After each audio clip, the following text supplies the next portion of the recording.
Hey everybody, it's Miranda here, and I've got a mini class to share with y'all. On this part of the series, we are going to be prepping the canvas that I'm going to be working on. And what I want to do is I want to do an image transfer to the background.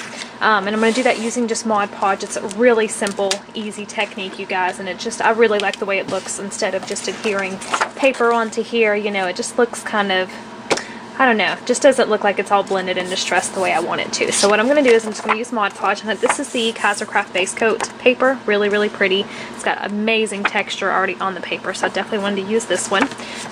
Just keep in mind that whatever you do, whatever side you want down, that's the side you're going to adhere, but everything's going to be reversed. So kind of keep that in mind if you've got a certain kind of paper you're going to use for this technique. So it's really basic. You just take some Mod Podge, gel medium, anything that you want to use. I think for this particular process, Mod Podge actually works better than any of the other ones I've used, but I do prefer like golden gel medium over this most of the time. So just put a decent coat on there, nothing too thick, but you want the entire thing covered really good. Okay. And then you're just going to place your paper down there, and I want it to be like that. So just adhere it down.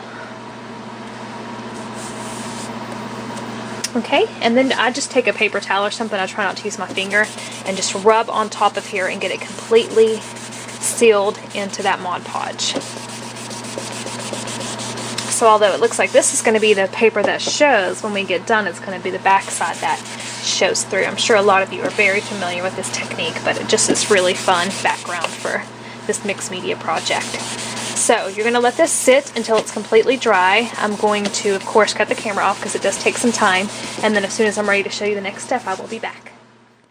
Okay, it's completely dry, and a little tip for that I learned from my good friend Lynn is to bake it in your oven at 200 degrees. I think she may have done 250, I'm not sure, but it's a little tip I learned from her a long time ago, and it really speeds things up. It took like 5 minutes in there at 200 degrees and it's completely dry. So I did go in with some scraps of the paper that I had left over and put them on the sides as well. Now what you're going to need is just some water. You can either use a spray bottle or you can just pour water on there. I'm just going to use my little container here to pour some, and you're just going to start wetting it down and get some paper towels handy. This is a very messy process and it's a little bit time consuming, but trust me, it is worth it, and it's fun too. So just go ahead and sprinkle a little bit of water on there, kind of move it around, and what you're going to do is start rubbing with your finger, and what you're trying to do is peel up the top layer of this paper. So it takes a minute. You can see there, it started to do it. It takes a minute to get it started, but once you get it started, it is like pretty well good to go. So I'm going to go ahead and kind of saturate the whole thing so I can get the top layer off quicker.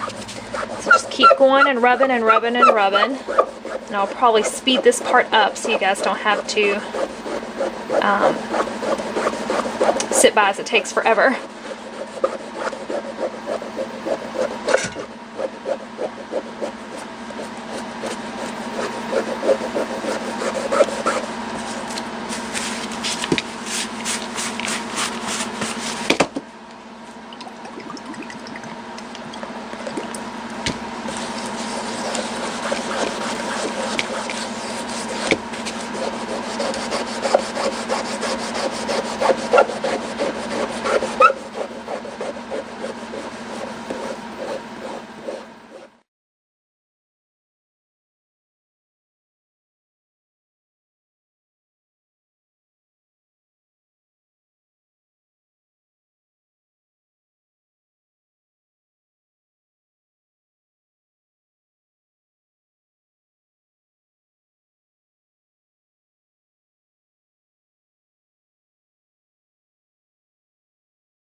Okay, so you can see the top layer is off. Now we just got to go in and clean all of this up. So that's what it looks like so far when you get that very first top layer off. You're just going to keep going in with water and taking some more of it off. I'm just going to dip my finger in because I don't want it to be too wet now that that top layer's off, and just start rubbing off all those white areas where there's any excess paper.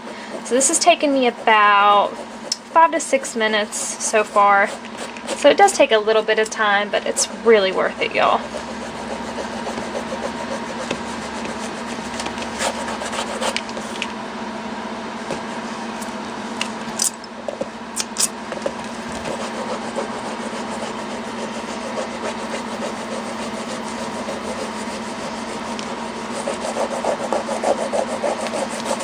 And I've got a little spot here where I guess it wasn't pushed into the glue really well, so it's a little flimsy.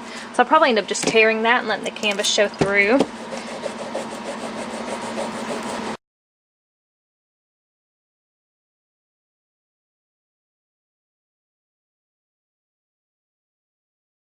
Okay, so this is what it looks like so far.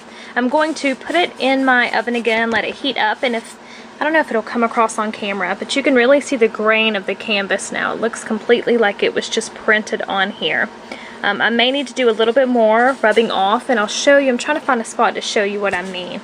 You can tell when you need to do more rubbing, because I don't know if you can tell, there's like little white fuzzies right there.